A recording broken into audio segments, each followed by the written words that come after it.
I'm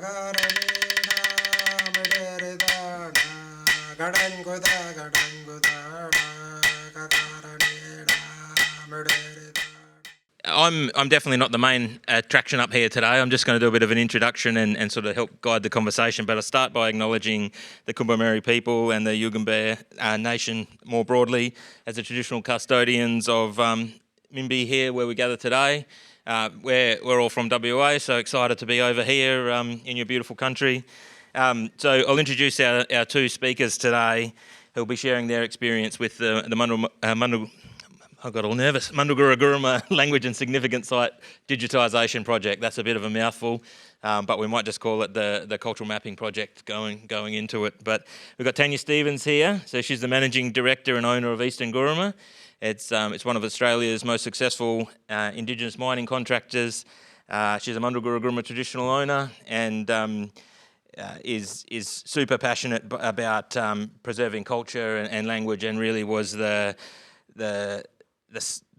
starting point of this project and the inspiration behind it. And her brother Wayne Stevens here, who's a senior Mandugura Guruma law holder and cultural leader, and he's the chair of Juda Juda Aboriginal Corporation, and he's been out for decades protecting cultural knowledge, language, and out there mapping. So they're the ones who have done all of this work.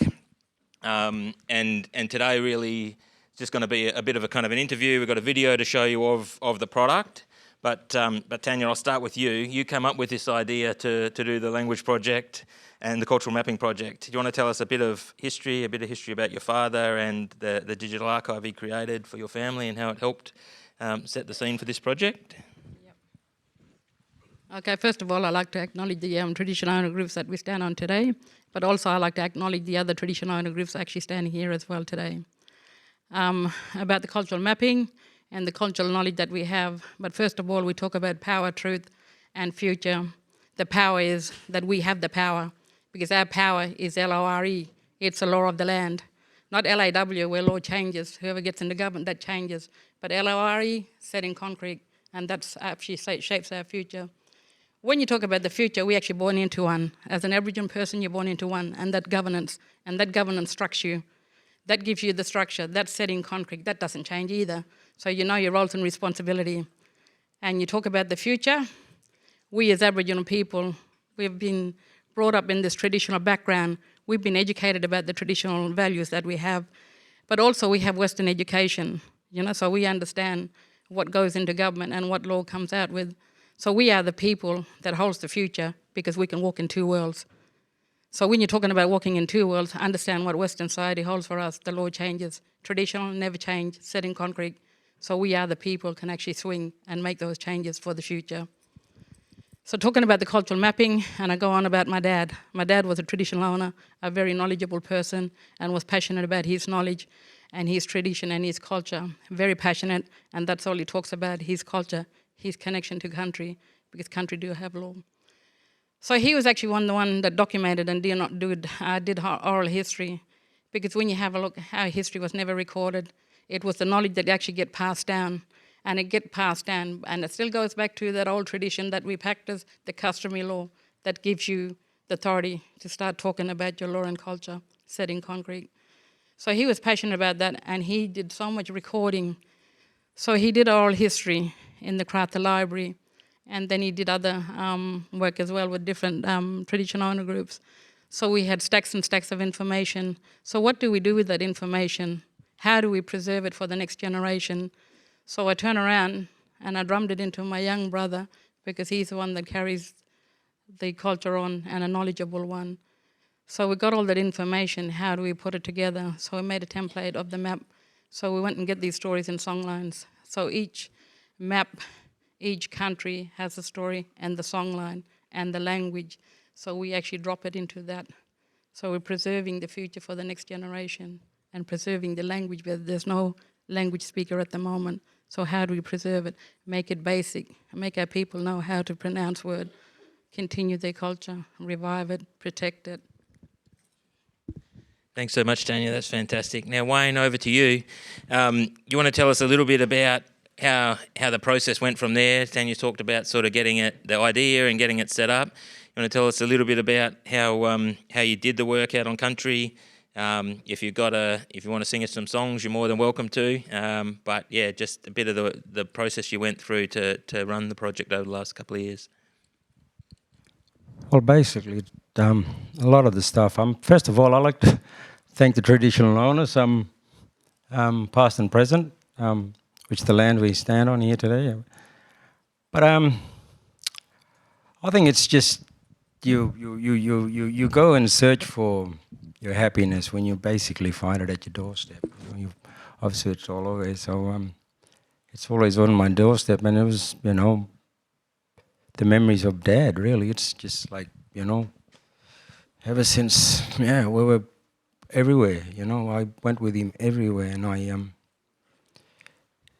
he showed me all this stuff, and and it was something more real, than the illusion, and the media creates so much illusion, and it's an energy thing to me too, it's a frequency thing, and we all have it kind of, and it's how you control it, and it's all based around frequency, our song lines, how we breathe life into our country, it's like you listen to a sad song, it'll make you sad, it really didn't do nothing to you, it's like the wind. You could feel it, but you cannot see it, and it's like music, you can hear it, but you cannot see it, and the mind could be a very distorting place. So I decided to just, and my culture means so much, and the indigenous language, the First Nations language, is actually a divine language, and I connect with it, and the meaning of the words in these songs, it's how we breathe life into it. And those sort of things are more important because of the destruction of our country now. And the Western culture has branded the indigenous people wrongly. It's not how we are really. We come with protocols. We have a social structure. That's relevant, practical, honest. And the best of all about our culture, it holds a perfect balance. 50-50 end of the day, where it doesn't fluctuate like Western culture. So I just stuck there, and it helps me to shrug off people too, It helps me keep focused and positive, It guides me away. Those people could yell and scream much as they like. This thing in here keeps you focused, keeps you honest, keeps you real, keep you grounded. Thanks, Wayne. Do you want to sing a song, or you? Yeah, and it's just this kind of music stuff, because I love music, It's why I love my culture, because it talks about my home. Yeah. So this is a song my dad used to sing to the young people when he used to go together with the young women, and the older women, all the females, they go together, showing about the country, Jande Wilanga Galur Maranga Jande Wilanga Badaranye Jande Wilanga Galur Maranga Jande Wilanga Badaranye Jande Wilanga. Yeah, so that's when the young ladies and the old ladies, they go learn together. And on the other hand, you got the old men and all the young blokes. They go what now? They go on Wuranguru Lagoro. Wuranguru Guru Ngada Yungana. Wurango Jina Je Garbi Yungana. Wuranguru Guru Ngada Yungana. Wurango Jina Je Garbi Yungana. Wuranguru Guru. So yeah, that's the reason why I love my culture so much. Thank you so much, Wayne. That's a tough one to top. Yeah, round of applause. So we're gonna play a little bit of a video now. It's about 5 minutes. But I really wanted to give a bit of an overview because I'm sure there's lots of other representatives here who have also in a similar situation where sort of the cultural knowledge holders and fluent language speakers are getting to a critical point. So show this video that gives a bit of an overview of sort of the project, how it was run, and the ultimate output, and how it's helping keep the language alive with future generations. So.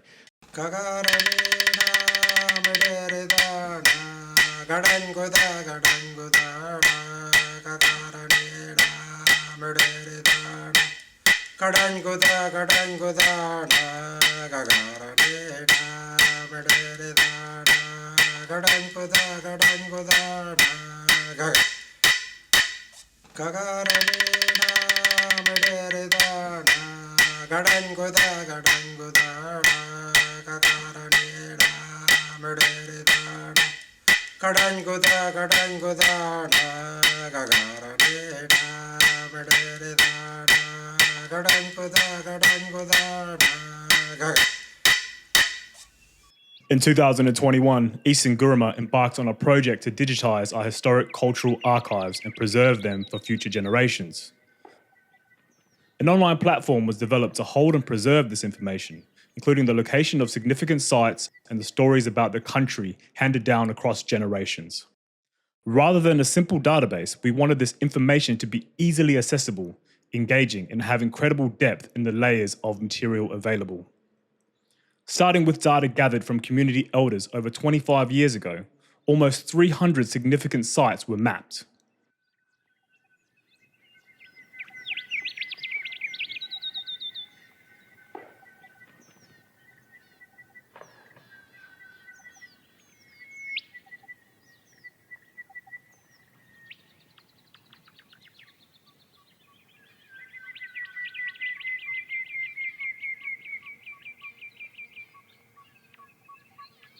Each site contains key information about both its physical characteristics and its cultural significance.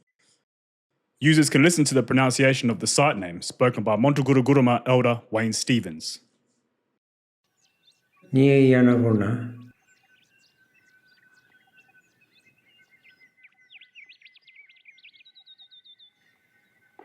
Kodañba.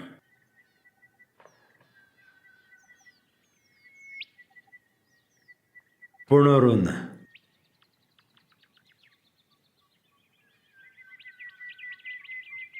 Mawar Nambanda.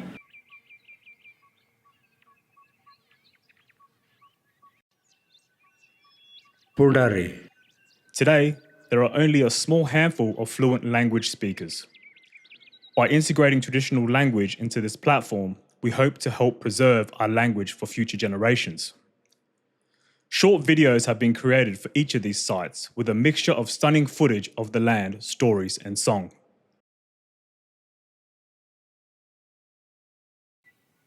Mahabat, the spring, they have spring, and they call it Mahabat, and white man call it Janigig Spring. That's where old Windori and old Mullerong got caught, and Tuladul, three fella. Yeah, that's where they got trapped. Somebody dubbed them in. Yeah. He's dripping out from the top. Yeah, it's water in that thing. Yeah. That's it.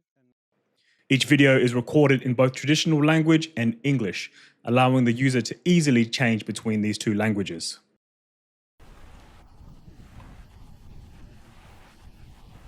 Chilena wadenda ngando babu wangawarna.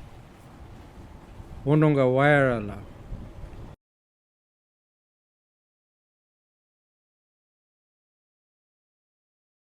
And that's where my Baba born there, my old father born in there. She's done this wire, see? So it's called this a wire, yeah. And that's where he born. In that area, I can't give you the right direction where he born, but that's where he born. He said, that's children are now where I born. That's what he gave me. Yeah. So you're pointing at that area where the white gum trees are? Where the white gum trees, that way, yeah. Here's Spinner Spring, the big spring. I don't know what they like. I know. Sites can also have other media, such as photographs of the area or significant artifacts.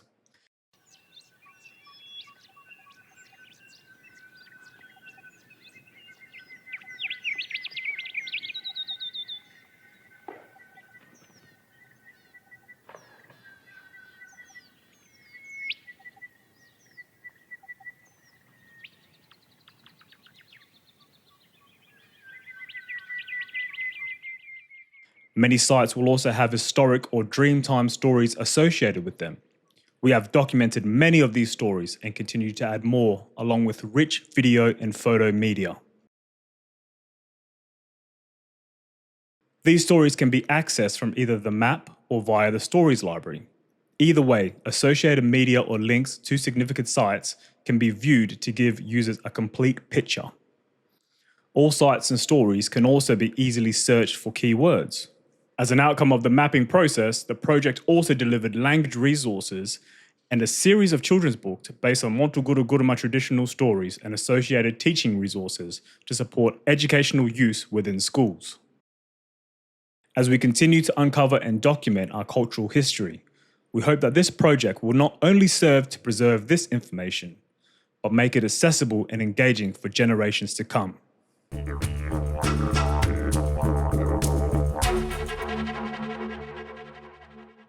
So thank you for sitting through that. I thought it was better than trying to do a live demo on the stage because you can barely use a toaster, so I think it'd probably be a massive failure. But look, I guess, Wayne, opportunity now, and we'll, just a couple more questions, then we'll try and let people ask if they've got stuff in the room as well. But many other traditional owners are also experiencing a decline in their cultural knowledge holders and language speakers. Is there anything you learnt from this project that you think you might want to share for people in the room today? I just give all the traditional tribes, if you're going to do it, start straight away. Thanks, Wayne. And then final word from you, Tanya. Obviously, the first part of the project's done, the website's done, the books are started. There's a few more to go. But do you want to tell everybody a little bit more? I know you're passionate about continuing to make it more accessible. Where to from here? I think where to from here is just continuing, because there's so much information that our dad left behind. So we're trying to figure out where we're going to start. But we're actually starting on children's book. So we're actually trying to break it down so people can actually understand and learn their own language, which is Guruma language, because it's a dying language. So how can we preserve it? So that's what we're doing, but we're actually doing it through a kid's book, and it's basic and teaching you how to pronounce and get into a conversation in language, And also we're trying to animate the Dreamtime story as well, but the animation is going to be actually in the Guruma language as well. So, it'll actually teach our young ones how to pronounce and tell the story. But I always say, my dad, he was always passionate about his knowledge and teaching it and passing it down.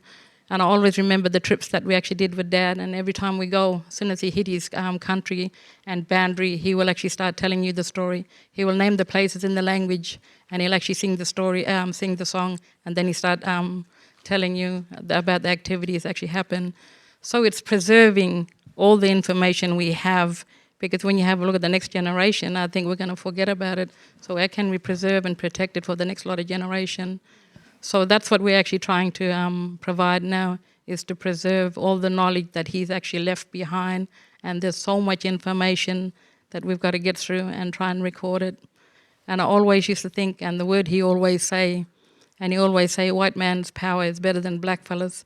And I always say, he used to come out with, Walwala is more Murwara than a Warwanda. And I turn around and I look at him, and you reckon that's true? And he's saying that white man's word is more powerful than black. Malbajando is chacha, is rubbish. And I look at him, and I don't think so, because you've got something very important. And I always say to a lot of language groups here, we always forget about the main important thing about how native titles shaped us. And I go and I listen to a lot of conferences, and they forget about the main important thing. They forget about it. What shapes our people? And it's not the LAW law, which is white man's law. Changes, whoever gets into government make changes, you have to go with the flow. Our law, LORE, I always say, stand proud and make sure that you make the non-Indigenous people know that that law never ever changes. It's set in concrete. And I always go and I listen to people. They forget about that because it's not recognized in Australia, but in Canada and America it is, but not in our country, it's not. And I always say we need to fight to protect it, preserve it, and say we are strong. So our people, LORE law, is very important. It shapes us. You talk about a governance structure we're born into. I always say that's your roles and responsibility. and how you understand it. And I also say to our traditional men, you need to stand up and start speaking out, because for too long I've watched it. I find our females are dominant and they're taking over.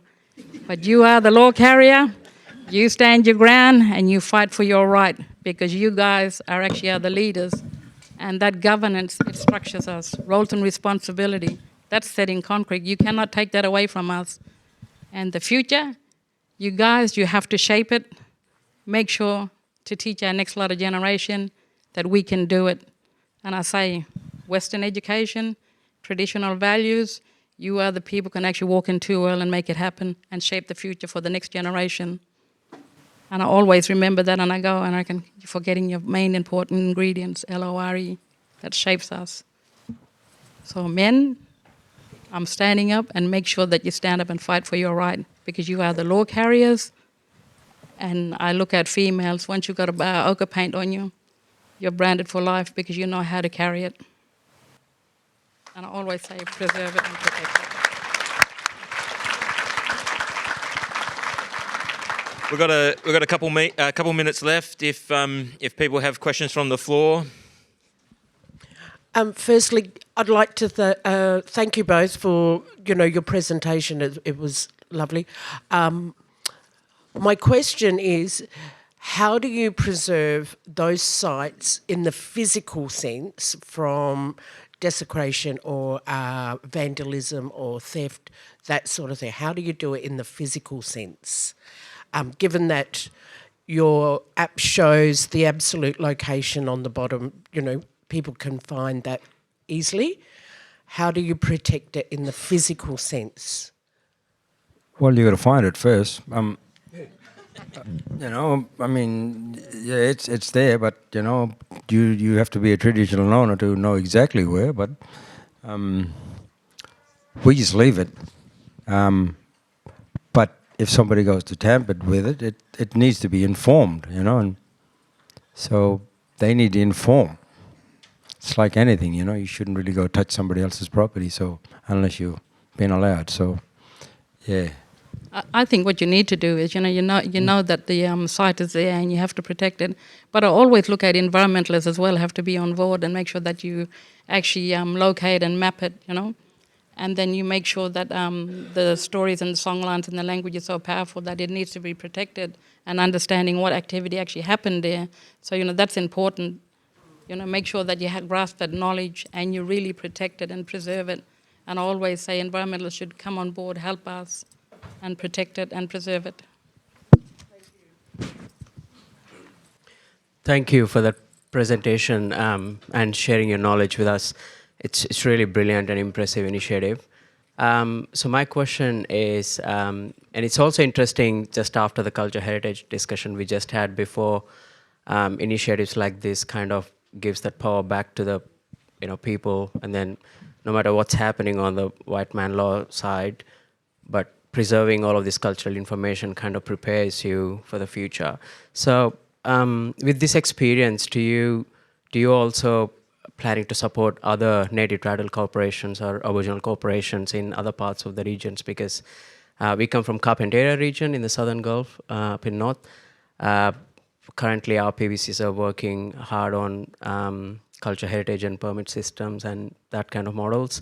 And yeah, this seems like a brilliant idea to kind of learn from you guys and do it over there.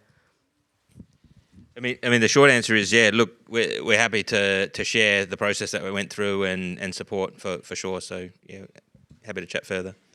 Probably last question, then we're gonna get the rattle on. First, thank you for the presentation. It was wonderful, and congratulations on the great work that you're doing. I want to ask if you're incorporating like archival materials that are held in other, in collecting institutions of your people, languages, etc., as well as this one. We've actually created a digital library. So, yeah, we put it in a digital format, and we archive it and transcribe it, and yeah, so store it away, basically under lock and key, and identify, what's relevant to certain kind of people, you know, just because a lot of it's sort of culturally sensitive. So yeah, things need to be locked away and only certain people access. So yeah, we follow the protocols of the First Nation of our culture, you know, because there are protocols. So yeah, we just need to follow it. So what we've actually done with all the archiving that we've actually got, the information that we've got is from Wangamaya. So Dad did a lot of work with Wangamaya. So Wangamaya actually gave us a lot of his materials back. We also got it from the oral history as well, the library. But then there was also some of the preservation stuff that Dad done. So we've actually got all that. But there's so much information that he's left behind. So what we're trying to do is archive all of his information and document everything that he's actually left. So we've got archives for the next lot of generation. Understanding about the language group they're actually coming from. So it's just doing a lot of archiving and doing a lot of research as well, and moving forward is developing. It's all about developing, because when you talk about the knowledge, it's the knowledge that's never been written, but what we had the opportunity of when he was alive. So he actually did a lot of documentation. He's worked with a lot of different language groups, So we've got all this information. So now we're working through it, and we've got so much stuff to go through and archive. Probably out of time now, but yeah, thanks Tanya and Wayne for that, for sure.